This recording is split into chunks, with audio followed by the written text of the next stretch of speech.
morning, America. And on this Halloween morn, wicked weather on the move. Heavy snow already leading to crashes and spinouts this morning. And the new warning for tornadoes and flooding. 10 states from Colorado to Ohio on alert right now. Deadly helicopter crash. The low-flying chopper getting tangled in power lines, going up in flames, killing 2. The investigation this morning. School bus tragedy.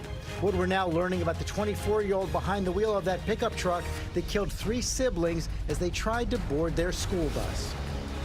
Fantastic Mr. Feeney, the 80s TV star becoming a real-life hero, stopping a break-in. He's telling his story only on GMA this morning. It's the final countdown. And it's the moment that only comes once a year. Our spectacular Halloween live event. From moments of wonder to building an empire. We've given it our best shot, come in like a wrecking ball, and been one big baby.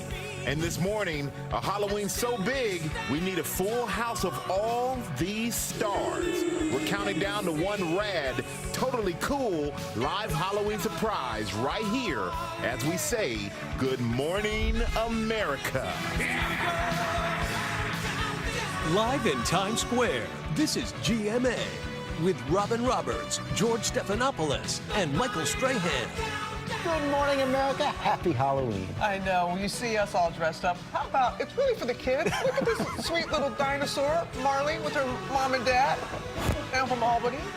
Best it is for the costume in kids, the right? building. By far, I by remember far. Lil Harper was a bumblebee, her first costume. Those are cute. Adorable. It is always a big day here on GMA. A lot of anticipation and a lot of surprises coming up. You don't want to miss that. And those trick-or-treaters, you may have nice weather here in Times Square, but that's not the case across the country, unfortunately. Wicked weather is moving in. Colorado to Ohio are on alert. Ginger is tracking it all. Good morning, Ginger. Yes, Michael. I have to bring the bad news or the good news. If you were hoping for a white Halloween in Colorado, you're getting one in a lot of places. Look at Silverthorne, Colorado. The roads were a mess. Dozens of accidents and spinouts were reported. This is what Interstate 70 looked like. Very difficult to navigate with all of that snow falling. It was more than 7 inches in some place. So yes, it will be a white Halloween, at least for the Rockies there. And in New Mexico, they may have their coldest Halloween in 27 years. But what will this mean scary-wise? It's this afternoon and evening that I'm actually very concerned. From Beaumont to College Station, Texas, Houston to Shreveport, Louisiana, all in an elevated risk of severe storms, and also super heavy rain coming in later tonight from Louisville through Paducah through Columbus, Ohio. So it's not just there, but tomorrow we've got another one, and that includes the panhandle of Florida. Destin, you're included, as well as Tallahassee. Michael? All right, thank you, Ginger. Make sure your costumes have a lot of layers. Got to be warm tonight. Exactly. We're going to move on now to that tense visit to Pittsburgh for President Trump, met by a mix of protesters and mourners as he and the First Lady paid their respects to the 11 people killed in that synagogue shooting. The scene, one more sign of how divided our nation has become. Our senior national correspondent Terry Moran has the story. Good morning, Terry. Good morning, George. That's right. It was such a study in contrast. There was President Trump performing the hard duty his predecessors had done so often, comforting a shattered community in a grieving country. But even in that moment, as you point out, neither he nor the country could escape the political bitterness that's dividing the nation under this president. Protesters packed the blocks around the Tree of Life synagogue as a somber President Trump paid his respects at the ceremony he called very sad, very moving. Mourners lined the area just outside the Pittsburgh synagogue to remember those who lost their lives in Saturday's massacre. There, President Trump and the First Lady were joined by Ivanka Trump and son-in-law Jared Kushner. Ivanka converted to Judaism, the faith of her husband and their 3 children. Following Jewish custom, the First family placed stones at each of the stars near the synagogue, memorializing the dead. Right there with them, Rabbi Jeffrey Myers, who escaped the gunfire that killed 11 that Saturday morning. But throughout the somber memorial, the protests continued, with demonstrators gathered in the neighborhood nearby shouting at the president, saying words matter. You don't belong here. This is our neighborhood. And one of the families, excuse me, reportedly declined to meet with the president. The Washington Post is saying that Daniel Stein, the family of Daniel Stein, a 71-year-old man who was going to be a grandfather before he was killed, did not want to attend the ceremony with the president because they said of his comments on guns after the attack. George? And Terry, with less than a week to go into the midterms, the president doing everything he can to put the focus on immigration in these final days. This latest idea floating the idea that he can use an executive order to do away with the Constitution's guarantee that if you're born here, you're a citizen. That's drawn a real backlash, even from the Republican House Speaker Paul Ryan. Well, you obviously cannot do that.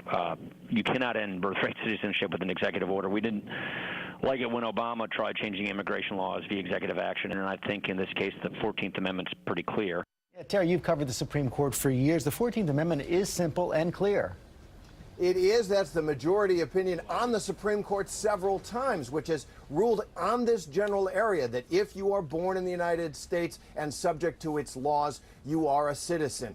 President Trump and a minority of scholars believe that if you're born to a mother here unlawfully, you aren't subject to the laws. But as I said, the Supreme Court's taken a look in this area and found the other way.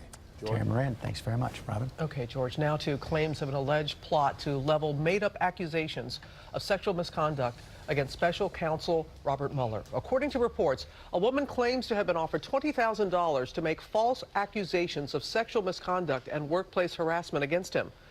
Our Chief Justice correspondent Pierre Thomas has the latest on that. Good morning, Pierre. Robin, good morning. A bizarre story unfolding that has one basic question. Is there a plot to frame the special counsel?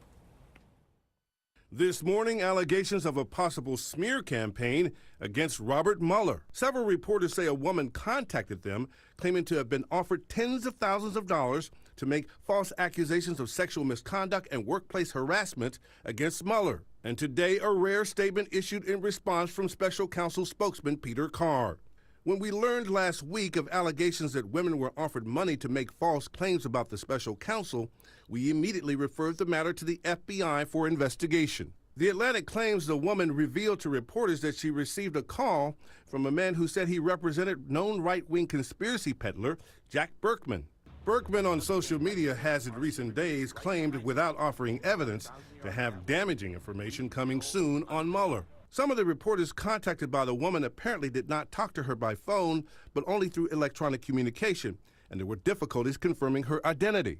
Nonetheless, in those written communications, the woman said she was rarely in contact with Mueller when she worked with him years ago at a law firm, and that he was never inappropriate. A second woman who has been identified and who spoke to reporters in recent days tells a similar story about being offered payment, saying she never had any encounters with the special counsel. These stories were peddled to a number of journalists, including investigative reporter Ronan Farrow, who has broken major stories involving high-profile men accused of sexual harassment. Berkman issued a statement last night claiming he's being smeared and that he never paid money to women to bring these allegations. Robin? All right, Pierre. Thank you. Michael? All right, thank you, Robin. Now to new details about notorious gangster Whitey Bulger's death.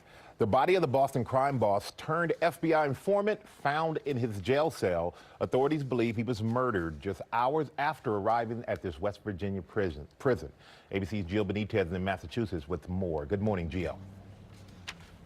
Hey there, Michael. Good morning to you. Yeah, this building behind me, it's now a church, but it used to be a body shop, the former headquarters of Bulger's gang. So many victims, and this morning, as they hear this news, they're breathing a sigh of relief. This morning, a violent end to a turbulent and criminal life. The notorious Boston gangster Whitey Bulger, who had a role in at least 11 murders, killed in a West Virginia prison, found dead at 8:20 Tuesday morning, just hours after he had been transferred to the prison. Police radio capturing the mayhem. You're going to be responding to the maximum security. They advise CPR in progress. Now the question, was the killing a mob hit? An investigation is underway. Bulger was serving a life sentence after spending 16 years on the run with his girlfriend until their capture in 2011. His infamous nickname, Whitey, a reference to his light hair. He spent time in Alcatraz, but returned to Boston to continue his life of crime. In 1994, a corrupt FBI agent tipped Bulger off, telling him he was about to be indicted. He disappeared. It's a story made for Hollywood. Johnny Depp playing Bulger in Black Mass. Just saying. Could get you buried real quick. And Jack Nicholson's character in The Departed, based on his story. You got something you wanna ask me? Authorities spending more than a decade searching for him. Surveillance video leading to dead ends. They even released a recording of his voice. How you doing? Did he order any sandwiches?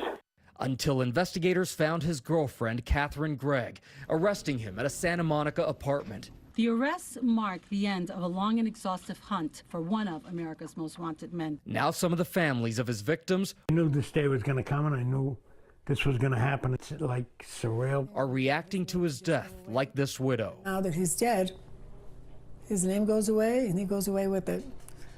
Couldn't be a better thing.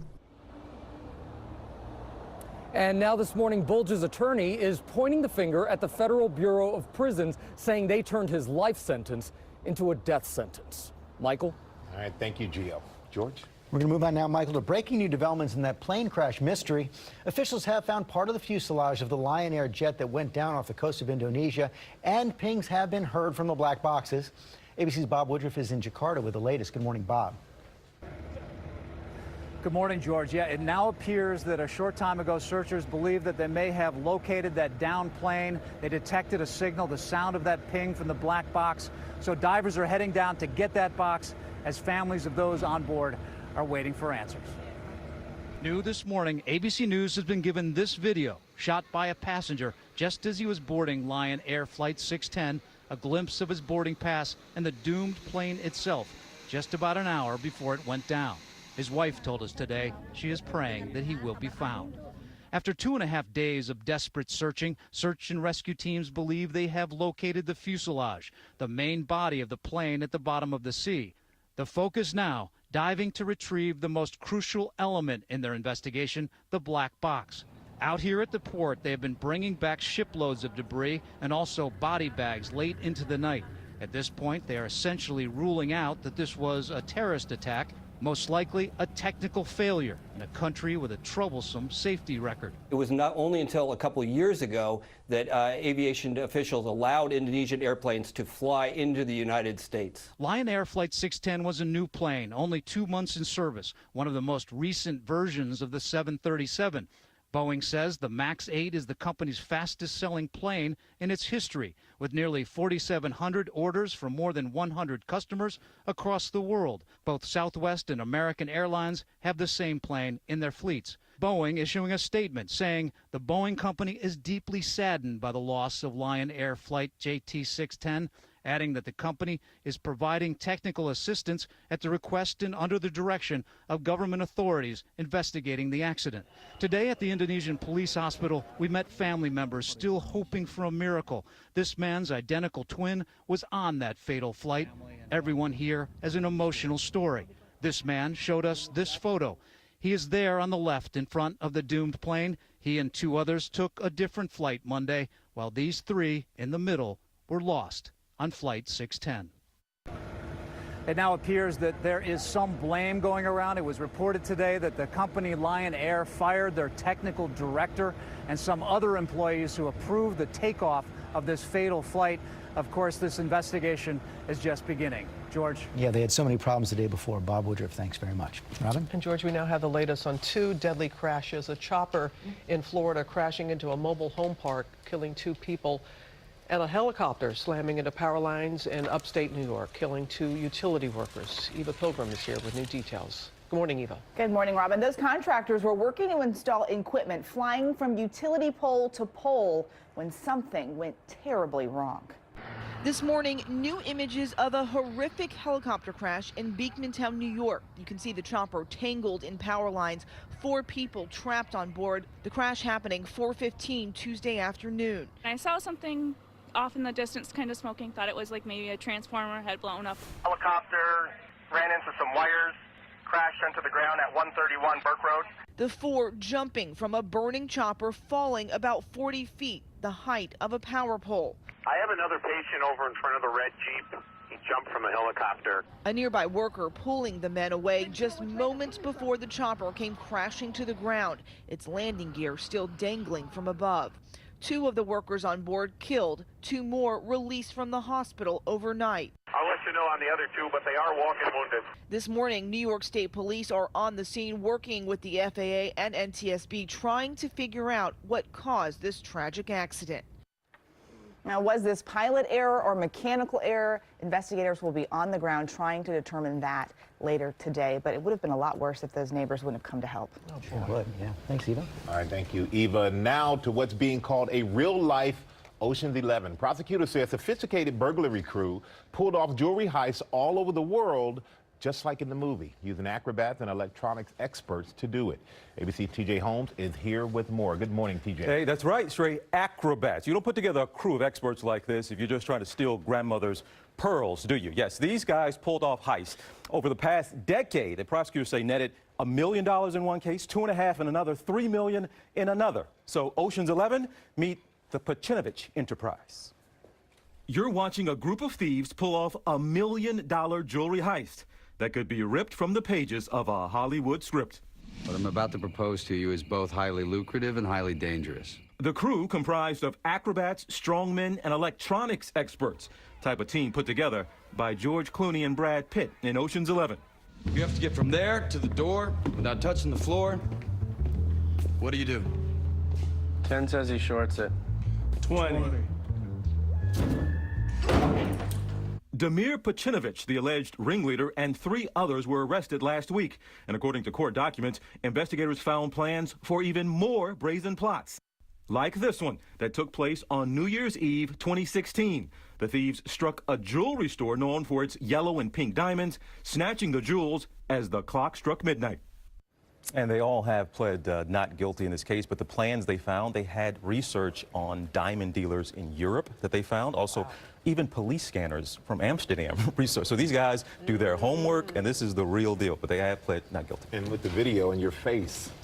Right in the face. Right They don't in your seem to face. care that much. And again, we watch the movies, and they're wearing tailored tuxes and whatnot, but prosecutors tell you, these are hardened criminals, right? George Clooney was a thief. He just looked really good doing it, so we forgave him. Right. But these are hardened criminals. Don't confuse the two. All right, TJ.